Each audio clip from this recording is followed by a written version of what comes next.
blackballing Michael Savage. This is Jeff Kuhner sitting in for Michael Savage on the Savage Nation. On the air, online, and on the go. This is Talk 910 KNEW.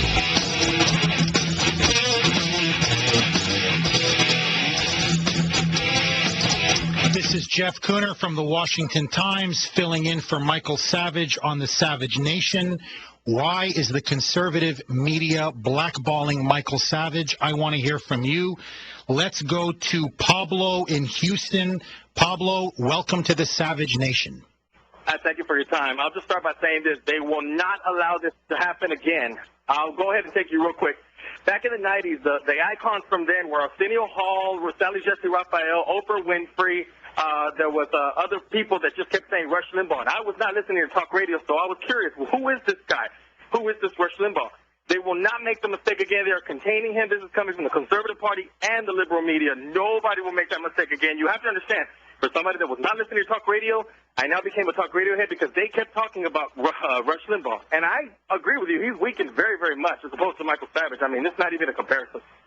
No, Pablo, listen, I completely agree with you. And let me just say this. Again, look, I don't want to offend Michael, but I have to be very honest. I speak from the heart. That's the only way I can do it. I've heard him now. Look, I'm a journalist, so I don't get to hear every one of his shows just because, frankly, I'm in the newsroom, usually working on deadline. But I try to catch his show as often as I can.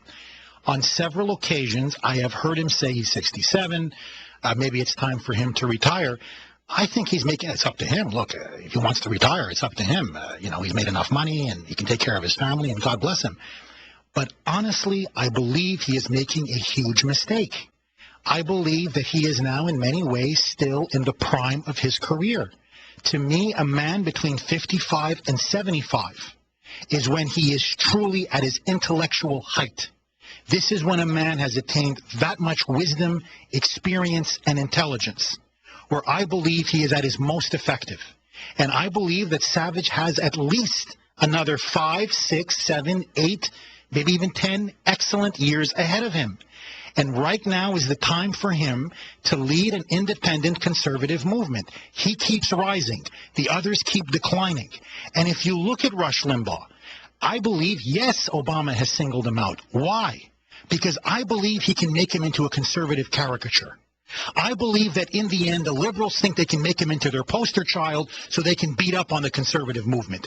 But if they try that with a guy like Savage, he will tear them to pieces. And they know it. Because Limbaugh, frankly, doesn't have Savage's mind, Savage's intellect, Savage's training, and most importantly, Savage's character. He doesn't have his bedrock principles, and he doesn't have his bedrock courage. And that's what makes Savage very dangerous, and that's why I believe they're trying to blacklist him. Let's quickly go to Steve in New York City. Steve, welcome to the Savage Nation. Hey, how you doing, Jeff? Hey, listen, Good. I think basically Limbaugh and Hannity are closet big tenters, and that's part of the problem right there. And Savage isn't. They're not willing to ditch the Republican Party. Savage would. And that's what's going to take to win. When the conservatives leave the Republican Party in force and the Republicans split the vote with the liberal vote with the Democrats, the conservatives in this country will have a majority and will take control. That's the only way we're going to win. You can't do this Big Tent stuff where you take Northeast liberals, the ones I have to contend with up here, and just coddle them in the party, bring them on the air, promote them. That's what they're doing. And it's Steve, you're exactly right. You are exactly right. What they have been trying to do now, and it has failed, is to bring in liberal Republicans. When you talk about Northeast Republicans, they are liberal big government Republicans. In other words, they're non-Republicans, and we should get rid of them. And the only guy that has the guts to say it is Michael Savage, and that's why he's being blacklisted. I'm Jeff Kuhner, sitting in for the living legend, Michael Savage, on the Savage Nation.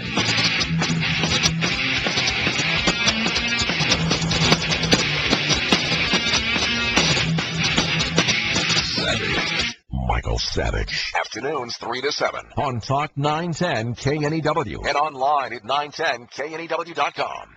Coming up next from San Fran Freak Show, the Savage Nation. from Talk 910 KNEW. I'm Kim Commando. You can keep up with all things digital Monday through Friday in the noon hour with My Digital Minute on Talk 910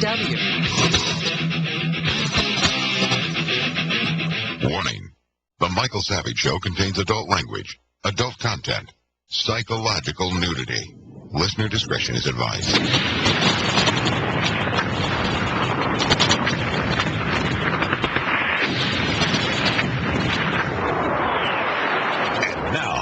America's most exciting radio talk show, The Savage Nation. Here is Michael Savage.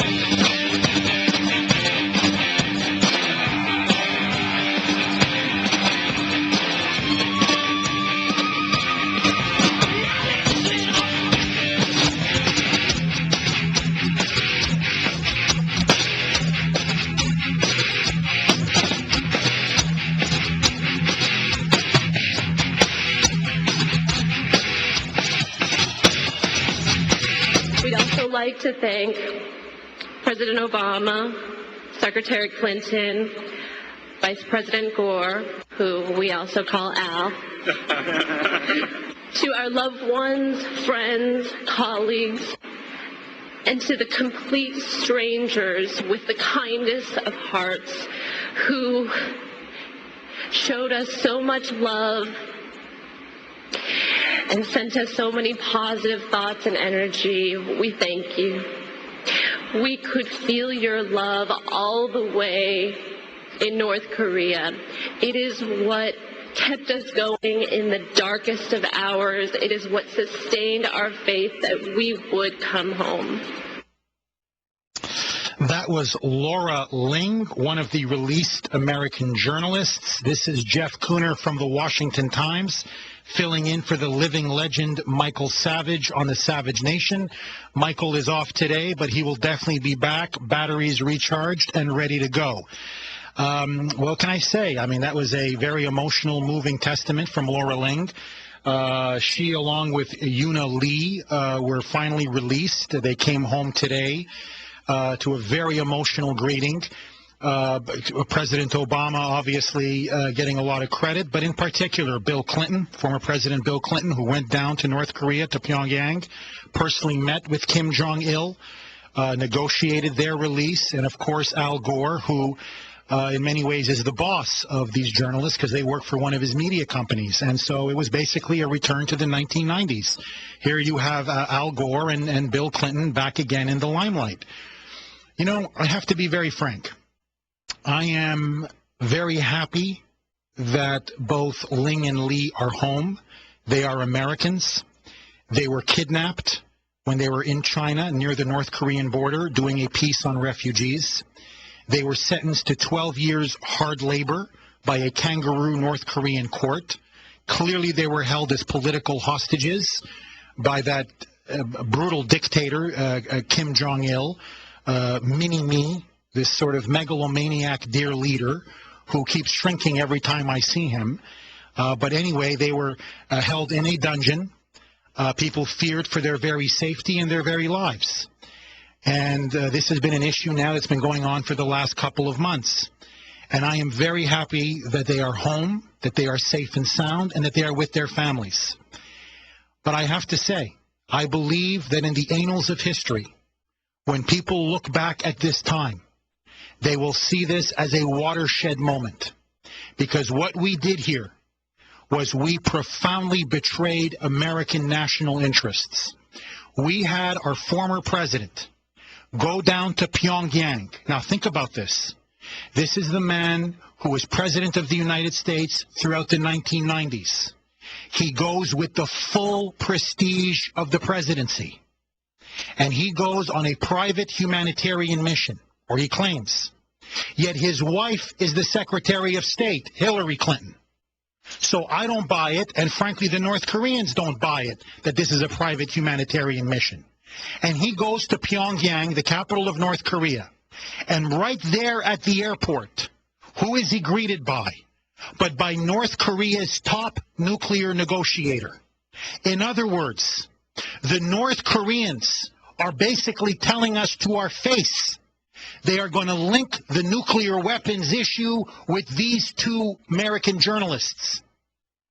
And then Bill Clinton meets Kim Jong-il in private. What was said, we do not know. But the rumor in Washington has been for the last several months, and I can tell you this definitively, that the Obama administration has been working on a deal with Pyongyang, with the Kim Jong-il Stalinist regime, that in order to free those two American journalists, the United States is going to agree to bilateral one-on-one talks with North Korea. In other words, we are going to abandon the six-party talks. And this is what Kim Jong-il has wanted from the beginning. He has essentially blackmailed the United States. He has blackmailed our commander-in-chief. And once again, our comrade-in-chief, Barack Hussein Obama, has sold the United States right down the river. Because if there are nuclear negotiations between the United States and Pyongyang, I guarantee you one thing.